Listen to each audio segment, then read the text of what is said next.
ଦଳର ସାଂଗଠନିକ ନିର୍ବାଚନ ପ୍ରକ୍ରିୟା ଚୂଡ଼ାନ୍ତ ପର୍ଯ୍ୟାୟକୁ ଆସି ପହଞ୍ଚି ଇଏ ସଂକ୍ରାନ୍ତରେ ମୁଁ ଆପଣମାନଙ୍କୁ କିଛି ଦିନ ତଳେ ମଧ୍ୟ ବକ୍ତବ୍ୟରେ ଏକଥା ସୂଚାଇଥିଲି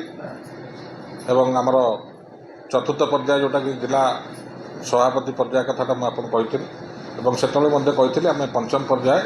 ଆଉ ଷଷ୍ଠ ପର୍ଯ୍ୟାୟ ଇଏ ଦୁଇଟି ନିର୍ବାଚନ ସାଙ୍ଗ ହୋଇକି ହୁଏ, ଯଥାକି ଆପଣଙ୍କର ଷ୍ଟେଟ୍ କାଉନସିଲ୍ ଏବଂ ଷ୍ଟେଟ୍ କାଉନସିଲ୍ରୁ ଷ୍ଟେଟ୍ ଏକ୍ଜିକ୍ୟୁଟିଭ୍ ହୋଇକି ଆପଣଙ୍କର ସଭାପତି ନାମାଙ୍କନ ପତ୍ର ଦାଖଲ ହୁଏ। ଆଜି ଆମର ସଭାପତି ପଦ ପାଇଁ କାଉନସିଲ୍ ଗଠନ ହୋଇ ସଭାପତି ପଦବୀ ପାଇଁ ଆଜି ନାମାଙ୍କନ ପତ୍ର ସମୟ ଧାର୍ଯ୍ୟ ରଖାଯାଇଥିଲା 10ଟାରୁ 1 ଏବଂ 10ଟାରୁ 1 ଭିତରେ ଆମର ମାତ୍ର ଗୋଟିଏ ନାମାଙ୍କନ ପତ୍ର ସଭାପତି ପଦ ପାଇଁ ଦଳ ସଭାପତି ପଦ ପାଇଁ ହସ୍ତଗତ ହୋଇଛି ମୋର, ଯେଉଁଟାକି ଶ୍ରୀ ନବୀନ ପଟ୍ଟନାୟକ ନାମାଙ୍କନ ପତ୍ର ଦାଖଲ କରିଛନ୍ତି ଏବଂ 1 ବାଜିଲା ପରେ ଆମେ ସରିଗଲା ପରେ ଆମେ ଆଜି ପ୍ରେସ୍ କନଫରେନ୍ସ ସେଟା ଜଣାଉଛୁ କି ଗୋଟିଏ ନାମାଙ୍କନ ପତ୍ର ଆସିଛି ଏବଂ ଆସନ୍ତା 19 ତାରିଖ ସକାଳେ 11 ଘଟିକା ସମୟରେ ये जो काउनसिल एवं स्टेट एग्जीक्यूटिव चूड़ांत पर्याय मीटिंग डक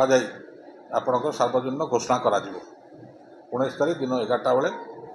शंख भवन ठारे ये घोषणा करा या द्वारा समस्त काउनसिल मेंबर एवं आपणकर स्टेट एग्जीक्यूटिव मेंबर ये समस्त या भितर सामिल रहिबे। धन्यवाद।